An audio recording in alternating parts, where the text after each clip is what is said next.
एक तहत बोल रहे हैं कि जो अपने बेटी माँ बाप की नहीं हुई तो और किसी का होगा। माँ बाप तो एक बेटी एक होती है कि एक न एक दिन पराया होवे करता है, ये तो खैर सबको पता है। आज होते कल होते हम तो पराया होवे करते हैं, लेकिन एक इस तरह का नहीं होना चाहिए था। मारते, एक दो डंडा मारते, उसको बचा के रखते, प्रशासन के हाथ में देते, जान से तो ख़त्म नहीं करना चाहिए था। जब उसको बेटी पे माया नहीं रहा तो हमको बाप पे क्या माया रहेगा। आप देख रहे हैं VR न्यूज, एक नजर सच्चाई की ओर। एक बार हम फिर से पहुंचे हैं आरती के पास में और इनसे कुछ बातें करनी है। जिस प्रकार से अभी 30 दिन गुजरने को है, इनकी क्या प्रतिक्रिया है अभी तक के कानूनी कार्रवाई पर। सबसे पहले आरती जी, आप अपने सेहत के बारे में बताएं, कैसी हैं आप? पहले से ठीक है सेहत पहले से सही है जी। 30 दिन गुजर रहे हैं, कानूनी कार्रवाई चल रही है, संतुष्ट हैं अभी तक आपने? जी थोड़ा बहुत संतुष्ट है। इसमें 4 तो गिरफ्तारी हो चुका है और हम यही कहते हैं कि वो सब जो बचे हुए हैं उस पर किया जाए कानून कार्रवाई। हम प्रशासन से यही कहते हैं उसको भी जल्दी कीजिए। जिस प्रकार समाज दो धाराओं में बट गया है, उसे लेकर के आपकी क्या प्रतिक्रिया, क्या कहेंगे आप? हम यही कहते हैं कि मेरे कैरेक्टर पे जो उंगली उठा रहे हैं ये नहीं करना चाहिए। हम जो हैं ठीक हैं, इतना कैरेक्टर पे नहीं खड़ा करना चाहिए, ताकि कि आने वाले पीढ़ी में आदमी बेटी जन्म देने के लिए नहीं चाहेंगे। लेकिन एक तहत बोल रहे हैं कि जो अपने बेटी माँ बाप की नहीं हुई तो और किसी का होगा। माँ बाप तो एक बेटी एक होती है कि एक न एक दिन पराया होवे करता है, ये तो खैर सबको पता है। आज होते कल होते हम तो पराया होवे करते हैं, लेकिन एक इस तरह का नहीं होना चाहिए था। मारते, एक दो डंडा मारते, उसको बचा के रखते, प्रशासन के हाथ में देते, जान से तो ख़त्म नहीं करना चाहिए था। जब उसको बेटी पे माया नहीं रहा तो हमको बाप पे क्या माया रहेगा। आज के दौर में जब व्यक्ति चांद पर ज़मीन ले रहे हैं, बसने की बातें कर रहे हैं, वही समाज के अंदर कुछ लोग ऐसे हैं जो अभी भी पुराने ख़यालात में ज़िंदगी जी रहे हैं। तो ज़रा सा मुझे एक चीज़ बताएं कि क्या पुराने परंपरा को एक लड़की की ज़िंदगी पर थोपना सही है? नहीं, ये सही नहीं है, गलत है।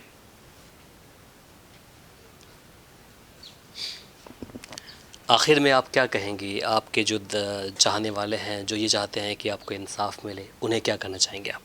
हम यही कहते कि सब सहयोग दीजिए लड़ाई में। हम लड़ाई लड़ेंगे जब तक न्याय नहीं मिलेगा हमको।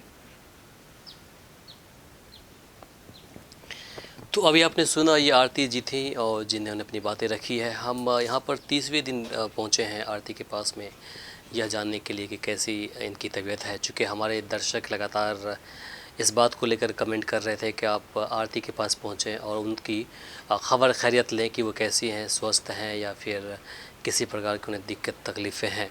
आरती फिज़िकली भी फिट है, पहले से बेहतर महसूस कर रही हैं, क्योंकि पिछले कुछ दिनों से मीडिया से ये दूरी बनाए हुई हैं। वजह क्या था कि आपको मैं बताया था कि जो डॉक्टर था उनका सलाह था कि ये किसी मीडिया के बीच में ना आए। वहाँ पर अनेक तरह की उल्टे सीधे सवालात का सामना करना पड़ता है। इसकी वजह से पुरानी बातों को फिर से ताज़ा करके ये दिमाग पर ज़्यादा असर पड़ता है। यही वजह है कि ये काफ़ी परेशान हो जाती थी बीच में। तो अब जाकर के कम से कम एक हफ़्ते से जब मीडिया वाला इनके पास नहीं आ रहे हैं तो ये स्वस्थ महसूस कर रही हैं। लेकिन अभी तक टेंशन उस बात को लेकर के है कि 29 दिन गुजर गए, 30वां दिन में घुस रहे हैं, लेकिन अभी तक पुलिस और प्रशासन की ओर से सिर्फ 4 व्यक्ति की गिरफ़्तारी हुई है। उसमें भी कि 4 की गिरफ़्तारी में से 2 व्यक्तियों को आम लोगों ने घटना के दिन ही पुलिस के हवाले किया था और बाकी के 2 व्यक्ति खुद सरेंडर किया था कोर्ट में जाकर। हालांकि पुलिस प्रशासन का कहना था कि हमारे दबाव में दोनों ने वहां पर आत्मसमर्पण किया था।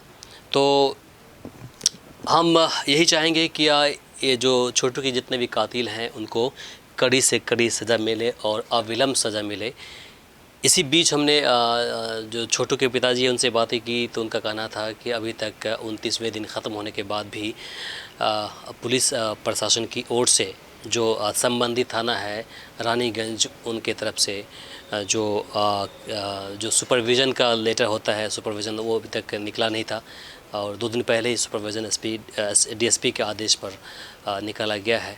तो कहीं न कहीं अभी भी कानूनी प्रक्रिया काफ़ी विलम्ब चल रहा है, जिसके वजह से इसे इंसाफ मिलने में काफ़ी देर हो रहा है। आपको इस घटना से जुड़ी जानकारी सबसे पहले हम अपडेट कराएंगे और जो भी जानकारी आप तक पहुंचेगी वो तथ्य के बुनियाद पर होगी। उसमें कहीं से भी गलतियां और मैनिपुलेटेड शब्द, जो मनगढ़ंत कहानियां होती है, वो आपको नहीं मिलेगी। जो भी जानकारी मिलेगी आपको बिल्कुल सच्चाई के आधार पर वो जानकारी मिलेगी।